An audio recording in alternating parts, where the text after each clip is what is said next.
Olá, meus amigos, minhas amigas.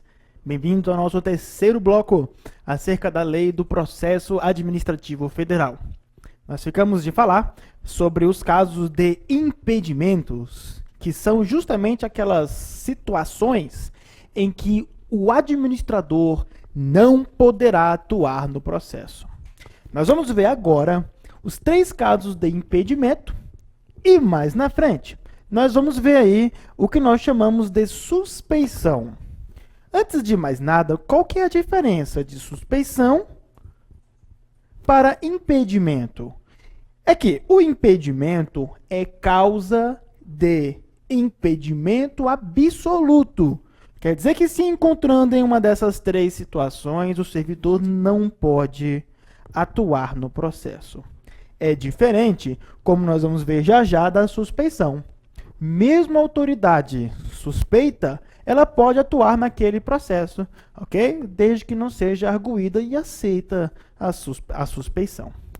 Mas primeiro vamos falar dos impedimentos. Está no artigo 18 da lei, no qual diz, vamos anotar, ó, é impedido de atuar em processo administrativo o servidor ou a autoridade que, primeiro caso de impedimento, vamos marcar, inciso 1, que tenha interesse direto ou indireto na matéria. Simples. Suponha que o servidor que vai decidir um processo administrativo tenha interesse naquele mesmo processo que o requerente perpetrou. Poderá, então, esse servidor participar e atuar daquele processo? Olha a resposta. Não, porque ele tem um interesse naquela matéria. Cuidado, ó. Pode ser um interesse direto e pode ser um interesse indireto. Em ambos os casos, ele não pode atuar no processo. Tudo bem? Segundo caso de impedimento é que o servidor tenha participado ou venha a participar como perito, como testemunha ou como representante, ou se tais situações ocorrerem quanto ao cônjuge, companheiro ou parente, e afins, até o 3º grau. Já vi questões dizendo que aqui seria 4º grau. Errado a questão, é 3º. Tudo bem? Bom, então vou usar um exemplo para vocês entenderem. Muito importante e que cai por demais em questões de prova. Veja bem, meus amigos, suponha o seguinte, que João é servidor público federal e que Maria é advogada de uma empresa. Olha só que ironia do destino. Essa empresa tem um interesse em um pedido formulado aí na administração. E Maria entra com esse pedido que vai ser analisado por João. Supõe ainda que a empresa faça um acordo com a Maria. O acordo é, Maria, se você vencer, nós vamos te pagar. Isso se chama, galera, no direito, de contrato de êxito, onde a Maria só vai receber se ela vencer aquela ação. Tudo bem? Pronto, o pedido administrativo foi perpetrado. Aí suponha que aconteceu? João, que vai decidir aquele processo, é casado com Maria. Pergunto a vocês, João vai poder decidir aquele processo? Olha a resposta, não vai, porque seu cônjuge já está atuando naquele processo, nesse exemplo, como procurador. Então, João está absolutamente impedido de atuar no processo. Ok? Eu vou apagar aqui o 4. E vamos ler novamente esse inciso para a gente fixar ele. Vamos lá de novo. Vamos lá, galera, olha só. Então é proibido, servidor que tenha participado ou venha participar como perito, como testemunha ou representante, ou se tais situações ocorrerem quanto ao cônjuge, foi o exemplo que eu passei para vocês, companheiro ou parente até o 3º grau. Tudo bem? Esse é o segundo caso de impedimento. Vamos para o 3º caso, muito importante. Esteja litigando judicial ou administrativamente com o interessado, ou respectivo cônjuge ou companheiro. Vamos começar com uma coisa. Essa palavra aqui, litigando, é o quê? Litigando, meus amigos, vem de litígio. E litígio é um conflito de interesses na sua forma subjetiva. Ou seja, trata-se de uma lide, não é isso? Então, veja bem, se eu sou uma autoridade pública, e suponho então que você entrou com um pedido, só que você e eu, é um exemplo, você e eu estamos brigando na justiça por algum fato. Eu poderia decidir um outro processo, na qual você é interessado? Não posso. Por que será que as pessoas que estão brigando numa outra ação vão deixar de lado as diferenças e julgar de forma correta? Às vezes não. Então, se o administrador público, se aquele servidor estiver em briga em outro processo, ele não pode decidir aqueles processos, né, na qual foram impetrados recentemente. Tudo bem? Então, esse é o 3º caso de impedimento previsto no artigo 18 da lei. Olha a pergunta que eu quero fazer para vocês.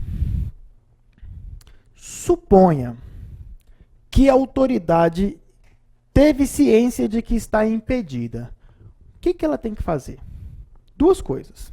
Primeira coisa, comunicar à autoridade competente o impedimento. Segunda coisa, abster-se de atuar no processo. Se eu estou impedido, se você está impedido, você deve comunicar à autoridade competente. Por exemplo, chefe, não posso atuar nesse processo por causa disso, disso e daquilo. E abster de praticar qualquer ato no processo. Professor, e se eu estiver impedido e mesmo assim eu ir lá e praticar atos naquele processo, qual que é a consequência? Muito bem. Será considerado uma falta grave. Uma falta grave para efeitos, anote isso, que é muito importante, para efeitos disciplinares. Uma falta grave, meu amigo, considera como se fosse uma suspensão acima de 30 dias, ou mesmo uma demissão. Isso é uma falta grave. Ok? Então tá aí. Se o servidor, mesmo assim, pratica atos no processo, ou passa a conduta, é considerado falta grave para efeitos disciplinares. Tudo bem? Bom, vimos os impedimentos. Vamos falar então aí um assunto também muito importante, que é a suspeição. Qual foi mesmo a diferença que eu falei de impedimento e suspeição? Impedimento é causa absoluta de não participação, não é isso? E a suspeição é uma causa relativa. Mesmo eu sendo suspeito, eu posso produzir atos naquele processo até que a suspeição seja declarada. Veja bem, ó. Artigo 20 da lei diz: pode ser, ó, quer dizer que não é obrigado, tá? Pode ser arguída a suspeição. Suspeição vem de quê? Vou colocar aqui no cantinho, ó. Suspeição não é de suspensão, hein? Suspeição vem de suspeito. Aquele servidor, né, que tem uma amizade ou que tenha uma inimizade, né, ele pode ser declarado suspeito e assim não atuar no processo. Então veja bem, meus amigos, ó, pode ser arguída a suspeição de autoridade ou servidor que tenha amizade. Professor, qualquer amizade? conheci o cidadão hoje, a gente virou colega. Não, não é qualquer amizade. É uma amizade íntima. O que é amizade íntima, hein? A lei não diz o que é uma amizade íntima. Mas considera-se uma amizade íntima aquela amizade de longa data, né? Aquela amizade, né, que você tem assim, um grau de afinidade muito grande. Isso é uma amizade íntima. Ou então, nos casos de... Aqui eu vou colocar até em negrito, né? Inimizade. É qualquer inimizade, professor? Não, meus amigos. Olha aqui o que diz depois. Ó, inimizade o quê? Notória. Uma inimizade notória. E o que é uma inimizade notória? Ah, em certa ocasião, aquele cidadão me chamou de bobo. Isso não é uma inimizade notória. Não é isso? Tudo bem? Aí vem assim, vamos continuar então. Com algum dos interessados ou com os respectivos cônjuges, companheiros, parentes e afins, até o terceiro grau. Olha que aqui vem novamente, né? O terceiro grau não é quarto grau. Não se deixe iludir. Tudo bem? Então tá aí até o terceiro grau. Meus amigos, note uma coisa importante. Veja bem, esse artigo aqui ele já começa com isso daqui, ó. Pode ser é uma faculdade. Quer dizer que o administrado ele não é obrigado a pedir a suspeição. Olha só um exemplo. Imagina que você é um administrado e você fez um pedido na administração de seus interesses. Olha só, esse pedido cai nas mãos de um amigo seu, um amigo íntimo. Você vai pedir a suspeição desse seu amigo, de modo com que ele não atue no processo? Eu duvido. Eu duvido que você vá pedir. Por quê? Será muito comum, vamos usar a prática, né? Será muito comum que esse amigo facilite para você, ou mesmo defira o pedido que você fez, pelo grau de amizade que vocês têm. Não é isso? Ah, professor, mas não se usa na amizade. Calma. E se for inimizade? Você entra com um processo requerendo, postulando alguma coisa, e quando você vê a autoridade que vai decidir o processo, olha só, é um inimigo, né, seu, você vai entrar pedindo a suspeição dele para que seja decidido por outra autoridade? Ah, e eu vou usar a suspeição, não é isso? Não, meus amigos, você pode usar a suspeição em ambos os casos. Tanto no caso de amizade, tanto quanto no caso de inimizade. Quer ver um exemplo bacana para a gente entender isso daqui? Olha só. Suponha o seguinte. O Tício, ele quer abrir uma casa noturna, uma boate. Tem que ter autorização da administração para isso? Com certeza. Vamos colocar aqui no quadro essa administração. É ela quem vai decidir. Suponha que a autoridade que vai decidir isso daqui seja o Paulo. O Paulo que vai decidir esse processo. Aí veja bem, o Tício é o interessado naquele processo. É quem tem interesse, ó, interessado. Suponha que Tício e Paulo, por coincidência, são amigos. Tício pode pedir a suspeição de Paulo para que outra autoridade a julgue? Pode. Mas na prática isso não vai acontecer, porque eles são amigos, não é isso? Só que suponha que atrás do local onde Tício quer abrir a boate, more a Maria. E a Maria pensa o seguinte: se Tício abrir essa boate, acabou as minhas noites de sono, não é isso? Porque vai ser uma barulheira a noite toda e vai ser muito ruim para Maria e para a família dela. Pergunto a vocês, Tício foi quem iniciou o processo. Então ele é o quê? Interessado. Maria pode ser afetada pela decisão da administração? Pode ou não pode? Pode. Porque se a administração liberar, ela vai ser afetada, vai ter os seus direitos afetados. Isso dá a Maria a condição de interessada. Me tela aqui, por favor. Em questões de concurso, eles vão te cobrar dessa forma, ó. O único interessado nos processos administrativos é aquele que iniciou o processo. Meus amigos, falso. Porque até mesmo aquele que não tenha iniciado o processo, mas que pode ser afetado pela decisão, também tem a legitimidade, ok? Também é interessado naquele processo. Tranquilo? Bota aqui para nós novamente aqui no 4. Vamos para um outro detalhe, olha só. Eu disse a vocês que Tício e Paulo possuem o quê? Vínculo de amizade íntima. Tício vai alegar a suspeição contra Mário? Claro que não, porque ele tem interesse, ó. Ele tem o interesse, né, da aprovação da administração para a abertura daquela casa, né, daquela boate. Porém, Maria não. Maria não quer que a administração libere, não é isso? O que Maria pode fazer, galera? Ela pode pedir a suspeição de Paulo pelo fato de ele ter amizade íntima com Tício. Então seria um exemplo prático de como os casos de amizade também podem gerar a suspeição. Bacana o exemplo? Então tá aí, muito simples. Não tem segredo, meus amigos, né, sobre impedimento e suspeição em questões de concurso. Logo, logo a gente vai resolver uma questão para vocês entenderem. O artigo 21, ele é extremamente importante.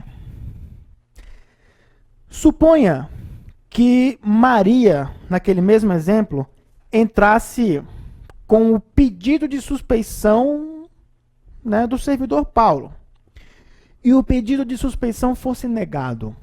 Maria poderia recorrer de um indeferimento da alegação da suspeição? Sim, ela pode recorrer. Esse recurso será recebido com ou sem o efeito suspensivo? Para quem não sabe o que é efeito suspensivo é aquele efeito que vai suspender a eficácia da decisão ou o andamento do processo, não é? Até que o recurso seja decidido. Veja que a lei diz que cabe recurso, porém sem o efeito suspensivo. Tá ok? Então, enquanto o recurso de Maria seria analisada, recurso referente à alegação de suspeição, o Paulo poderia atuar normalmente no processo. Vamos ler o artigo para nós entendermos o que ele está dizendo? É o artigo 21, e ele diz assim, olha só, o indeferimento da alegação de suspeição poderá ser objeto de recurso. Olha o que diz mais na frente, ó. Sem efeito suspensivo. Muito bem, ok? Grava isso daí, é muito importante. Está aqui sem esse efeito suspensivo. Isso cai em questões de prova. Tranquilo? Olha só a questão que eu trouxe para a gente resolver. Coloca ela aqui na tela para nós, por favor. Olha só. A questão de 2014, né? Muito boa questão. Inácio, servidor público federal do TRF da Terceira Região, e responsável pela condução de determinado processo administrativo, detectou que uma das partes interessadas do aludido processo é casada com Carlos, que possui, olha só, amizade íntima. Vale salientar que o mencionado processo administrativo apresenta uma pluralidade de partes interessadas. No caso narrado, e nos termos da Lei 9784, vamos analisar item por item. Alternativa A. O processo deverá continuar a ser conduzido por Inácio, tendo em vista que existe uma pluralidade de partes interessadas. Me tela aqui, por favor. Meus amigos, é muito simples. É caso de impedimento ou é um caso de suspeição? Veja que a questão falou que eles tinham ali uma amizade íntima. e disse que tem uma pluralidade de interessados. O que isso quer dizer? Que existe mais de um interessado no processo. Praticamente o mesmo exemplo que eu usei com vocês aqui agora há pouco, né? De Maria e de Tício. Quantos interessados nós tínhamos naquele processo? Nós tínhamos 2, não é isso? Um querendo uma situação e o outro requerendo outra. Como o Paulo tinha amizade com o Tício, o que Maria fez no exemplo? Entrou com um pedido de impedimento ou suspeição? Suspeição. Alternativa A está dizendo que o servidor deve seguir normalmente com o processo. Aqui está falso. Tranquilo? Vamos analisar a alternativa B. Coloca ela na tela aí para nós. Trata-se de hipótese de impedimento expressamente previsto na lei. Vocês sabem, vocês já aprenderam. Não é impedimento, é suspeição. C. Inexiste qualquer proibitivo para que Inácio continue na condução do processo, pouco importando a pluralidade de partes interessadas. Dá uma telinha aqui para mim, por favor. Meus amigos, está falsa a questão. Ela fala que não existe a previsão legal para a aplicação da suspeição, ainda que haja pluralidade de interessados. Nada a ver, a questão está falsa. Bota na tela novamente. Vamos ver as outras duas últimas. Letra D. Inácio deverá afastar-se da condução do processo por razão moral, embora não se trate nem de impedimento, nem de suspeição. Por uma conduta ética, né? Está correto, ele tem que se afastar, né? Para que não haja benefícios, né? A um em detrimento dos outros. Porém, ele fala assim a questão, embora não se trate nem de impedimento, nem de suspeição, falso. Trata-se do que nesse caso? Suspeição. Por último, meus amigos, a letra E. Me mostra aqui, por favor. A letra E é muito simples. Ela fala assim: Inácio deverá declarar-se suspeito. Essa é a conduta correta a ser feita. E, portanto, é o gabarito da nossa questão. Tudo bem? Bom, trouxe mais ainda 2 itens do CESP para nós analisarmos. Coloca esse item na tela, por favor. Olha só. Estará impedido de atuar no processo administrativo o servidor que estiver litigando administrativamente com o interessado, hipótese em que a comunicação do fato deverá ser dirigida à autoridade competente, sob pena de configurar-se a prática de falta grave para fins disciplinares. Vimos que está correta a questão, não é? Esse é um caso de impedimento, e se ele não comunicar o fato, e ainda assim praticar atos naquele processo, falta grave para fins disciplinares. Beleza? Na tela, a próxima questão sobre o assunto. Em processo administrativo, para a investigação da participação de servidor público civil em fato determinado, poderá atuar como membro de órgão responsável pela investigação servidor que tenha interesse direto na matéria ou que venha participar como testemunha no processo?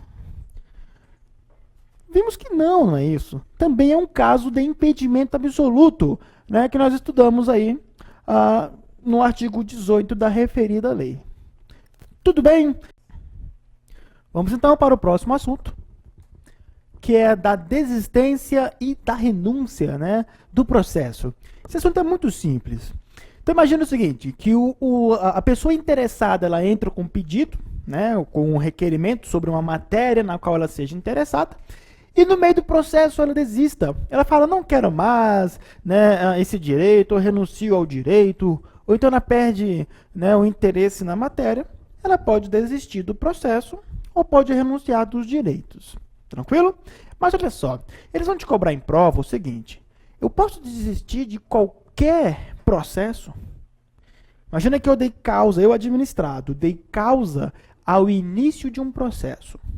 Passou algum tempo, o processo em andamento, eu vou lá e falo assim, administração, não quero mais. Perdi o interesse, quero desistir do processo. Pode a administração falar assim, olha, administrado, tudo bem, você pode desistir, mas nós vamos dar continuidade ao processo porque o interesse público exige. Pode isso? Eu querer desistir e a administração ainda assim continuar com o processo? Pode. Pode sim, se o interesse existir. Quer ver? Suponha que eu faça uma representação contra um servidor, fundada na improbidade administrativa.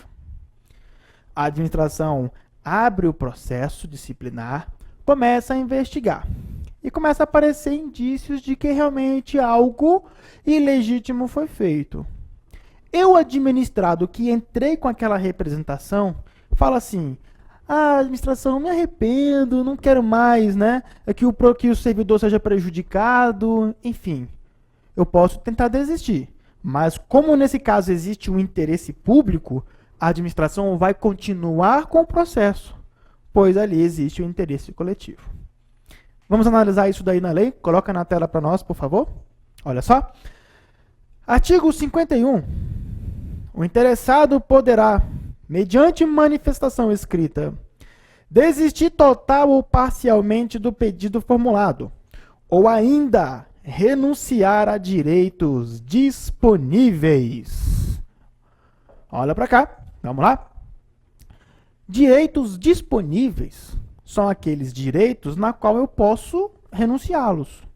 No entanto, tem alguns direitos que são indisponíveis. O cidadão pode, por exemplo, renunciar ao direito à vida? Não pode, não é? É um direito indisponível. Aí eu te pergunto uma coisa, como é que é feita essa manifestação? Ela é oralmente ou ela é feita por escrito? Acabamos de ver. O pedido de desistência, bem como o pedido de renúncia a direitos, tem que ser formulado por escrito. Tudo bem? Vamos então aí, coloca na tela, vamos seguir com a leitura desse artigo.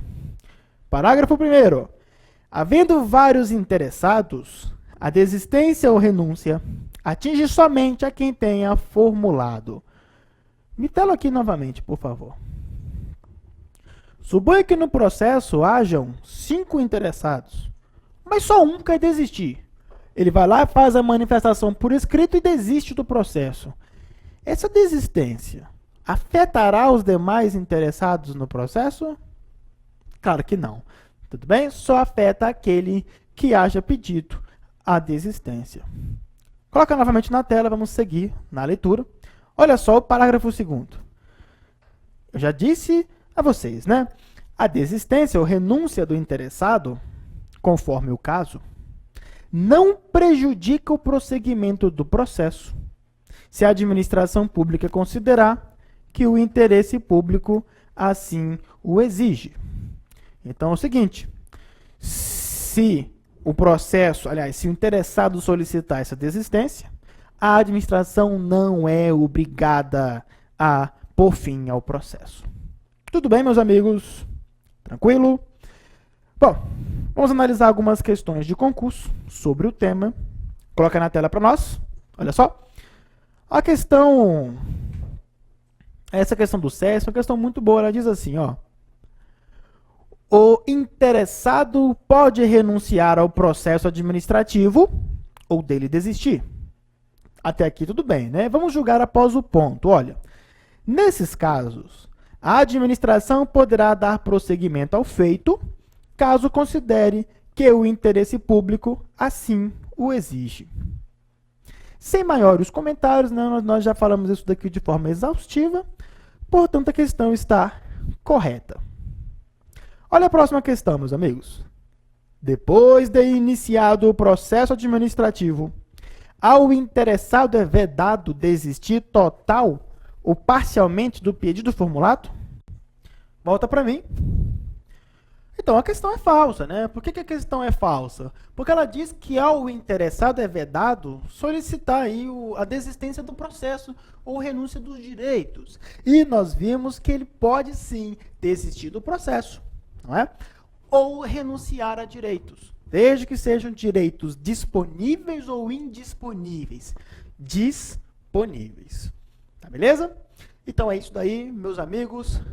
Estamos encerrando aí o nosso terceiro bloco e vamos entrar já já no nosso próximo bloco, no quarto.